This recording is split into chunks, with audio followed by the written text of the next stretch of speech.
Welcome back. Welcome in. This is Country Roads Confidential at earsports.com, a Paramount podcast. I am Mike Casazza here on Monday of championship week in the college football season. West Virginia not involved. Not new. Not necessarily bad news, though. 8-4 teams, 6-3 in the Big 12. A lot to look forward to still, a lot to talk about.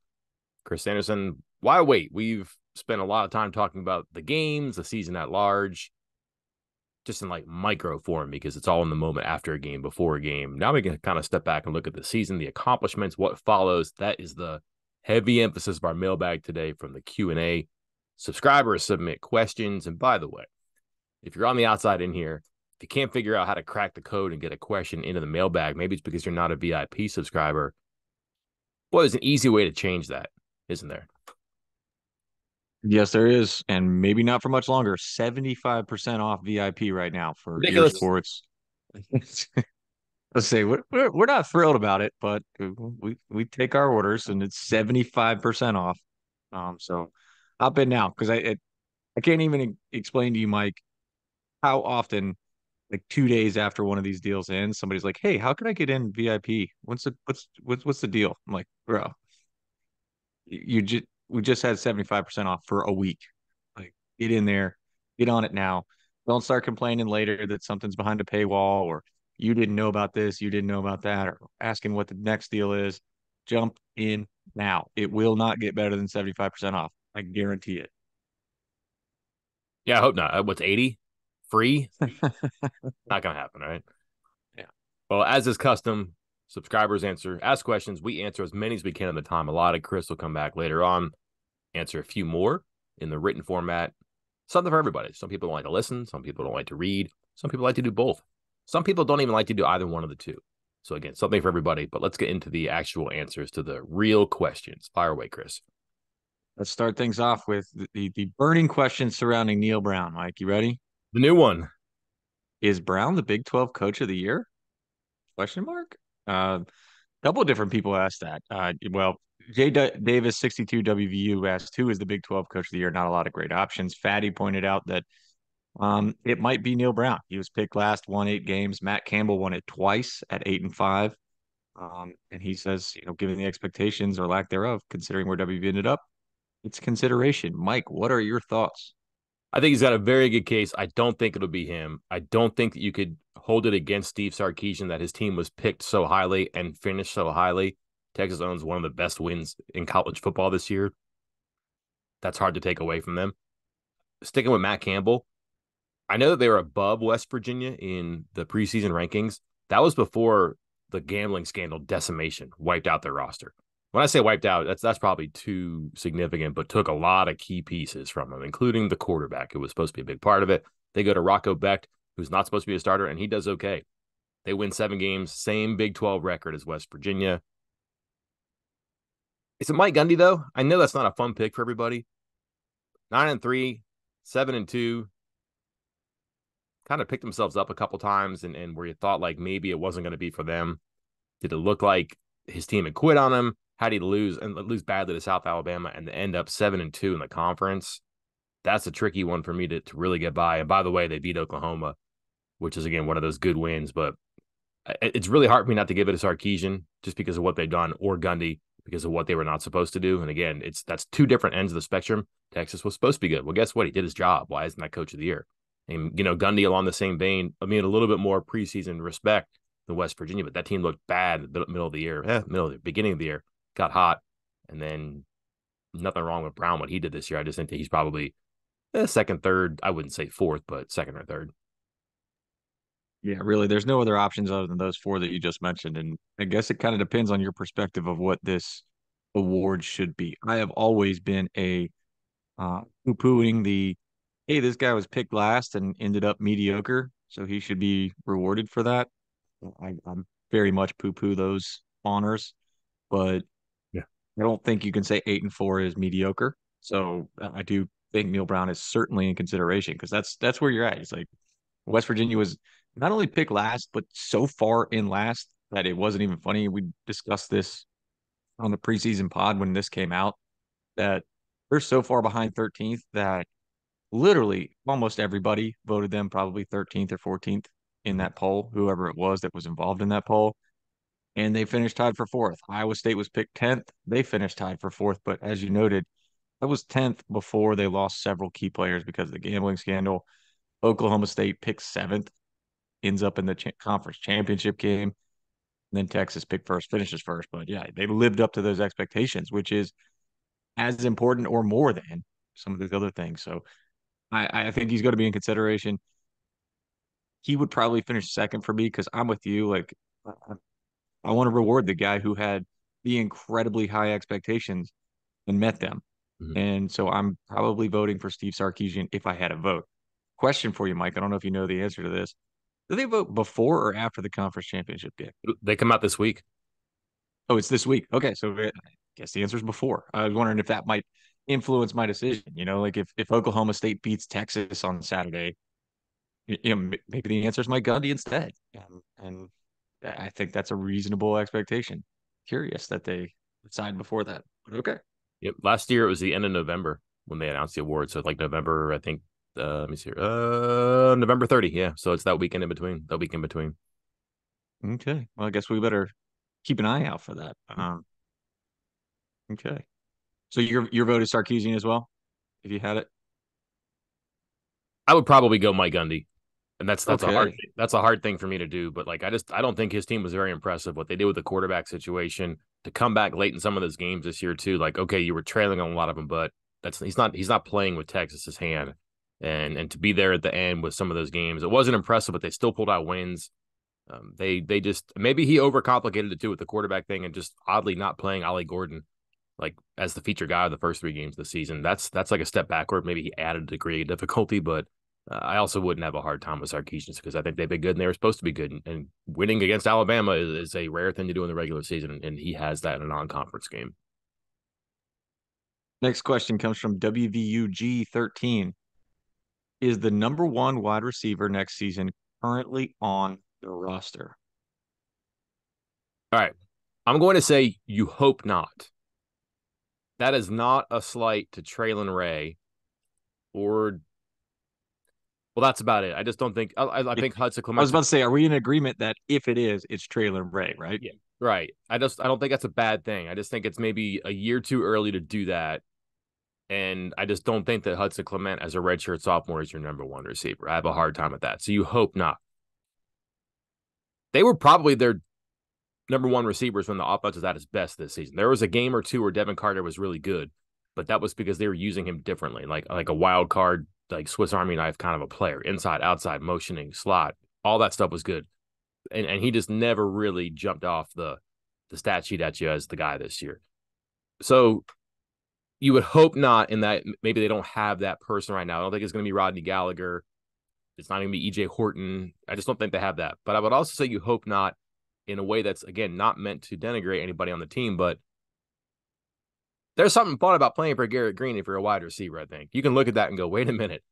I'm going to go 9 routes, 7, 9 times a game. And this guy's going to throw a ball over my shoulder. He's going to keep plays alive and let me hit scramble drill plays. I have a chance to average 22 yards a catch. Ooh, I think there's something fun around that idea that you can go out and you can fish now. So I would say you hope not because maybe the two guys that profile as future number ones or twos are not there yet, and maybe that wouldn't be in the best interest of the advancement of this offense. But also I hope not because they really have a chance to go out and flaunt the offense, the quarterback, and the potential in the passing game to be the difference maker. To not only be the guy that benefits from what Green and the offense can do by shooting all those 3-pointers, but also the guy who is responsible for turning this into like an actually balanced, more consistent, and still prolific passing offense. I'm with you 100%. Because, yeah, like if your 2, 3, 4, and 5 receivers are Ray, Clement, Fox, and Gallagher, you're in a good spot. I think you're in a very good spot because those guys, again, as you noted, were the main receivers. They were 1, 2, and 3 the last few weeks of the season.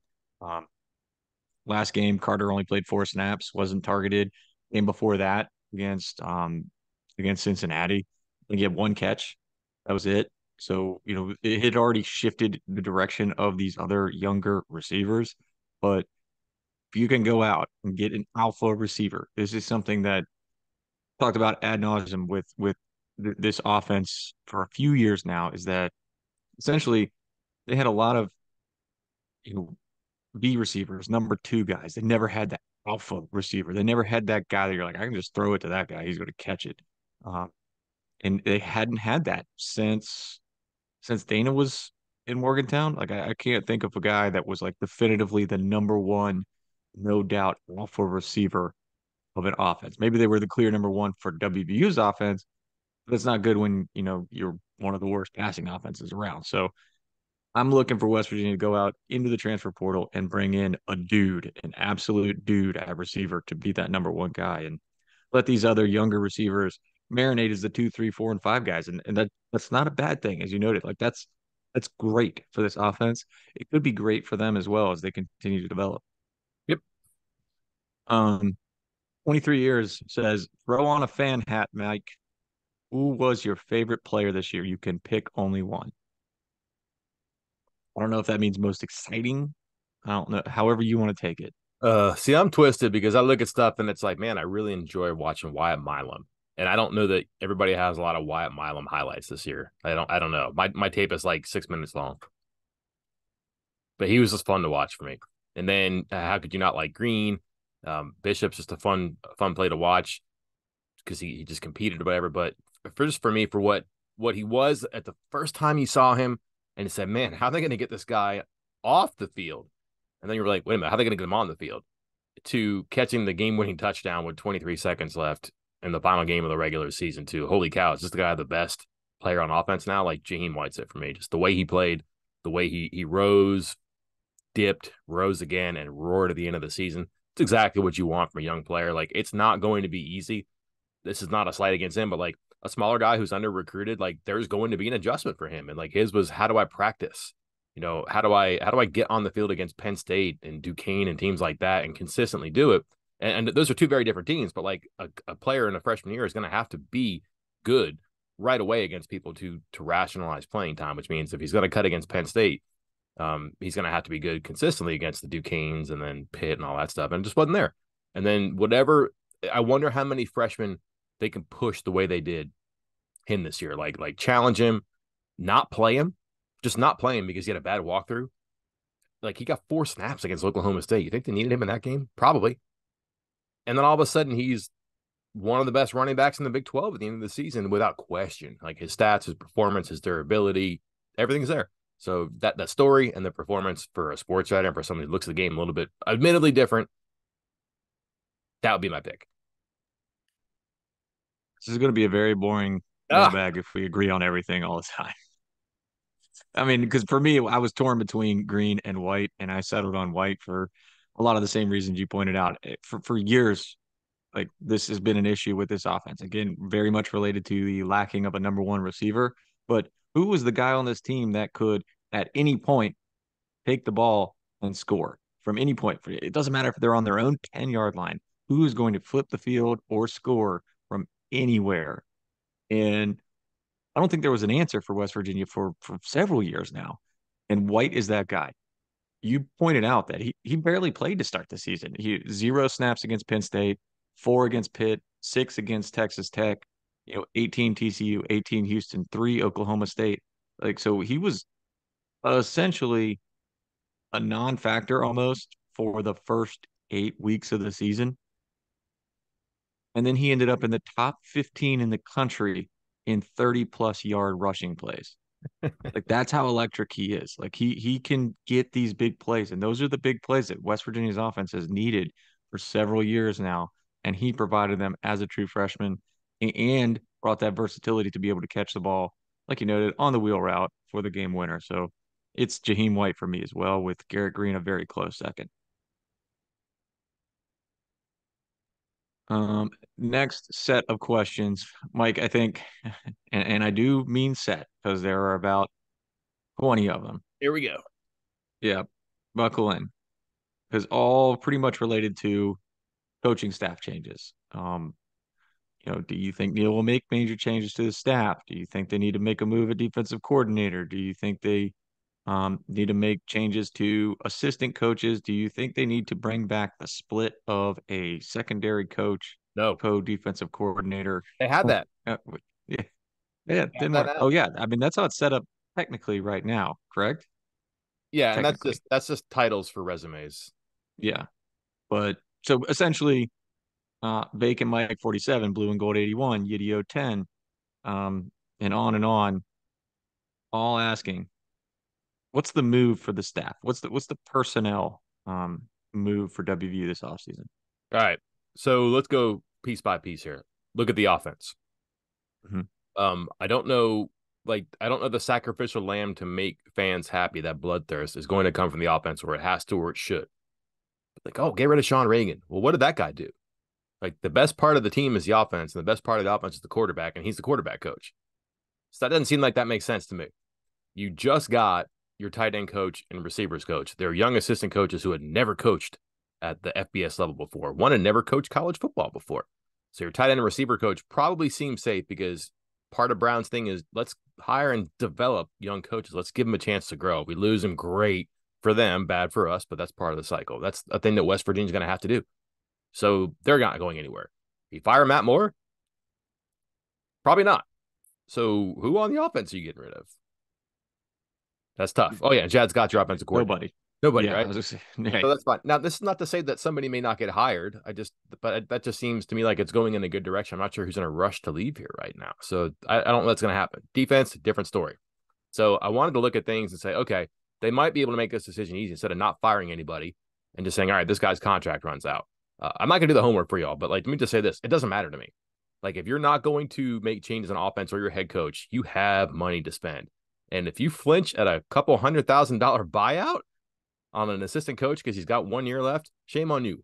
So if you think that you got to make a change, whether you're the head coach or the athletic director or the defensive coordinator himself, who says, I got to get better at this spot on my coaching staff, you do it. You just do it. I don't care how much time is left. I don't care how many years are left. It just doesn't matter to me. Like, this is not an excuse anymore. So, and it shouldn't be an excuse. So that doesn't matter to me. So at this point, you look at it and you're going to have to figure in recruiting. You're going to have to figure in transfer portal, and who knows the most people and has the most contacts and get into the most, you know, living rooms or group of five schools or power five schools and figure out who they know. It's complex, but I just don't know that you could bring everybody back on defense because that was the play last year. That was the play last year. 2 years ago, they made Brown change the offense a little bit. I don't think that Graham Harrell was his pick. He was available, he was highly touted, and they got him for a discount, and it didn't work. And that was not what Brown wanted to do, probably, and it didn't work. They let him pick the offense this year, and it worked. Now, did he want Blaine Stewart and Bilal Marshall to be his tight end and receivers coaches? I would argue no, just based on what we know about who else they talked to. But he still got to pick his guys, and it worked out okay. He did not do that on defense. He doubled down, and he said, I know these guys, been to war with them. They're better than they were last year. They're going to be fine in 2023. Hard to say that worked. So now you say you can't do that again. Like, you tried, it didn't work. And what gives you the initiative to do that again? I don't know that exists. But then you also say you did a good enough job reinventing the offense. You certainly earned yourself another year here. Carte blanche. Whatever you need to spend, whoever you need to go get, that's on you. But changes are afoot, and it's time for you to put the best foot forward here and fix this defense. That's how this is going to go, I would imagine. And if they come back and he says, yeah, I like what I have, you kind of like tell him to go back and come back when he has a better answer.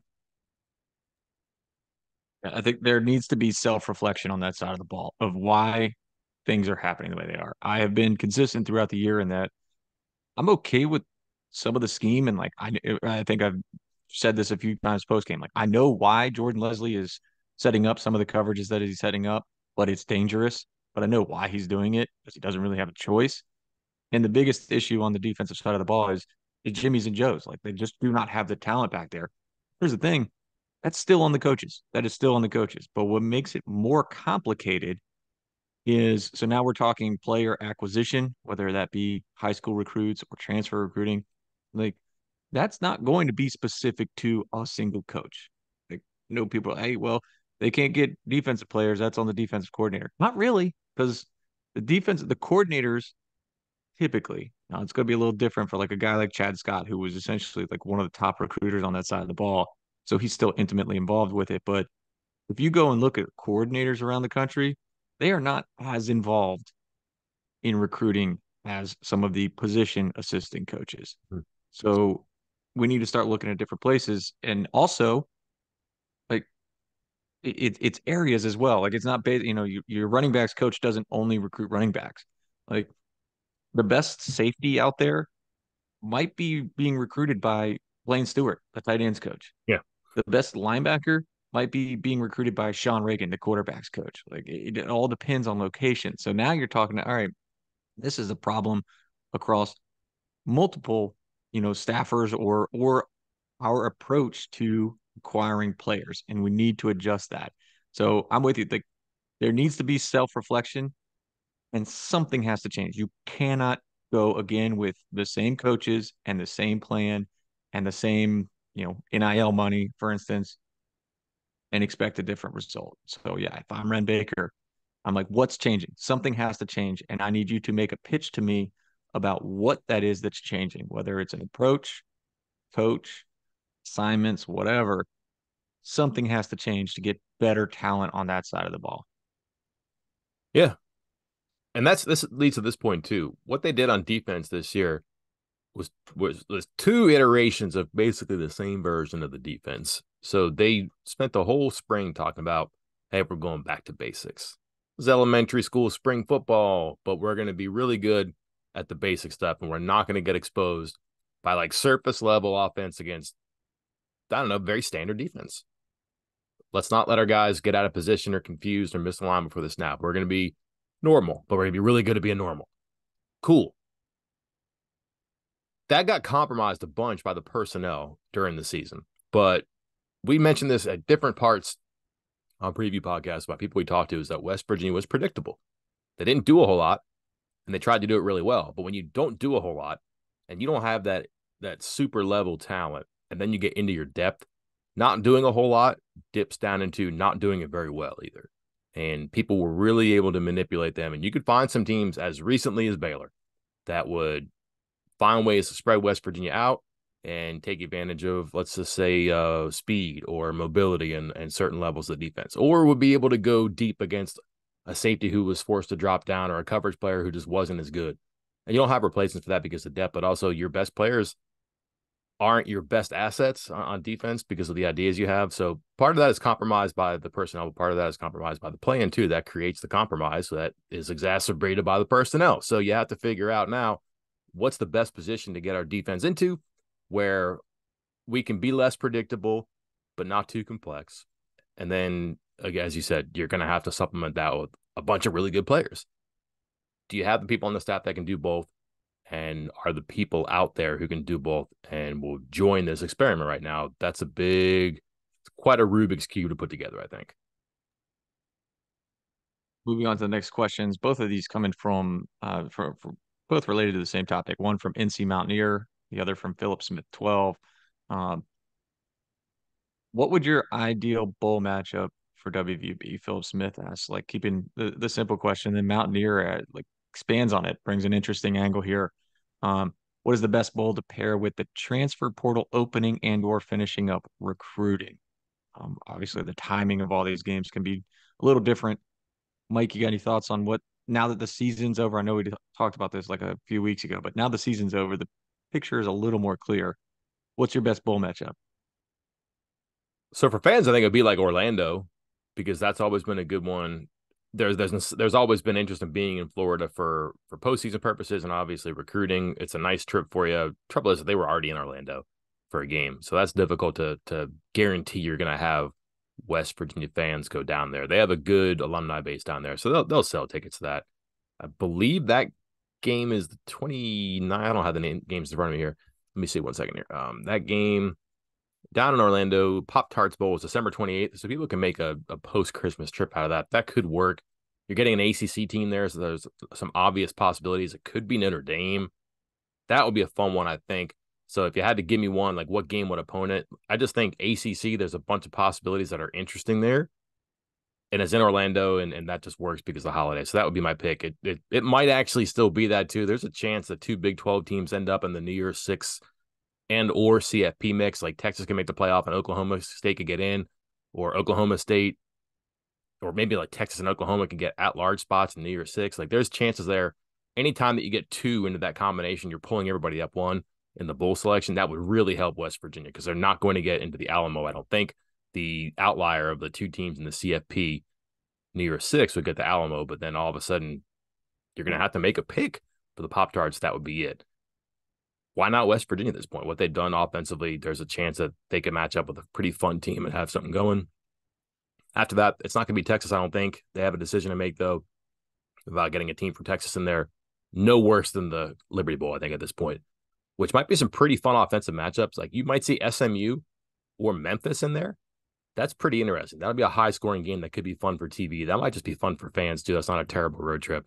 The trouble with that one, though, is the date's not as conducive as Orlando. Actually, no, that's the 29th. So that's a good one, too. I was thinking that was the 26th, but my bad. However, if this is about recruiting, wouldn't you want to play in the Independence Bowl? Like you're done by the No, 16th. You're done by the 16th, right? No, you wouldn't want to. That's right. Yeah. Because then you I'll can't tell go you to why. four. Yeah. Okay. I'm thinking So backwards. Go ahead. that last weekend is the final weekend of official visits. So if you are playing that weekend, you are essentially shut out of there's going to be basically three official visit weekends, the 2nd, the 9th, the 16th. If you're playing on the 16th, you're shut out of that week. And how early do you think they head down there? Like, I mean, not the whole week before, right? Like not the weekend before, I wouldn't think. But that might keep you out of some of the recruiting leading up to signing day, which is on the 20th this year. So the Independence Bowl, wow, might be okay for like, getting over with, getting to the off-season program, getting home to your families and everything like that. It would be pretty bad for recruiting. Like I thought maybe it was better to get it over and done with, but the timing of that is just right there during that third official visit weekend. And if you're playing in that bowl game, you're shut out of an entire official visit weekend. And they're not going to just not have visitors.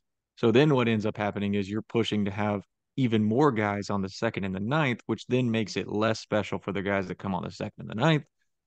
It's kind of a cascading effect. So I think the worst case scenario for recruiting and transfer additions is to be in that Independence Bowl, which, you know, just a heads up, and Mike, you've noted this before, they have been frequent guests at WVU games in the last few weeks. If they get in the Independence Bowl, just leave the league. Just leave the league. Don't show up. Just pay the buyout and go to the ACC, play independent, because that means that they got passed by the guaranteed rate and the whatever the Armed Forces one. It's the last pick in the bowl cycle for the Big 12. If they get relegated to that, that's it. You're never going to get a fair shake from that. Just don't do it. This is, I think this is probably two bowls. Well, maybe three. I just don't know what the Texas is going to do because they really like having a team from Texas in that, and that's an SEC matchup. Maybe they get Texas A&M. I don't know. It's kind of froggy. We'll see. In that case, that the other team doesn't matter as much, so to speak.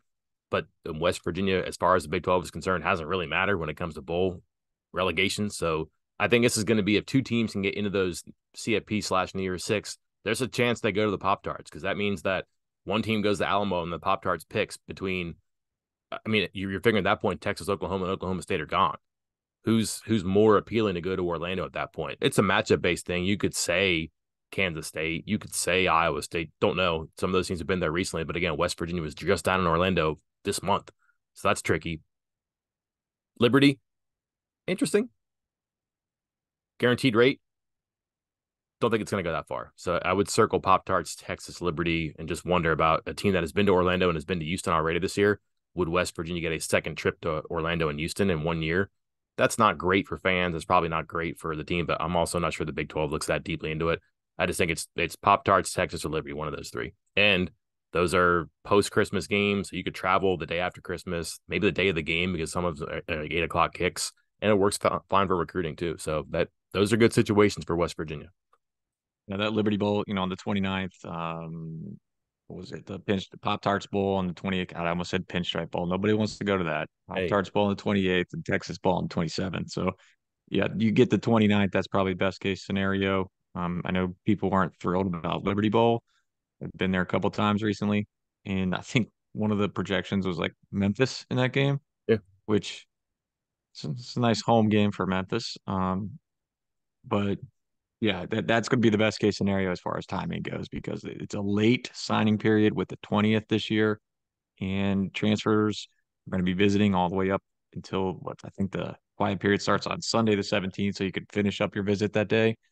Um, and you get after that, January 2nd is the final day of the transfer portal being open, so they're going to be working hard right up until January 2nd there. All right, got time for maybe Um, one or two more here.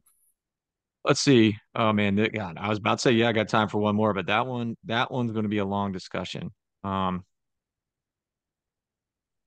let's do it. I mean, let's do it real quick. Oh, good. RBC WVU. Do we have unrealistic expectations in today's college football environment? Should we expect better, or should we be grateful for what WVU is doing right now? I added that last part on here. I assume he's talking about WVU specifically. Well, the whole calculus has changed because the playing field has never been more uneven. People want to say parity and all that stuff, but like all the stuff they've done to make the game have greater parity, look what happened. You kind of have the same core number of teams, but you've also really pushed out teams that you thought were going to be in there more often. Like look what it's done to Clemson.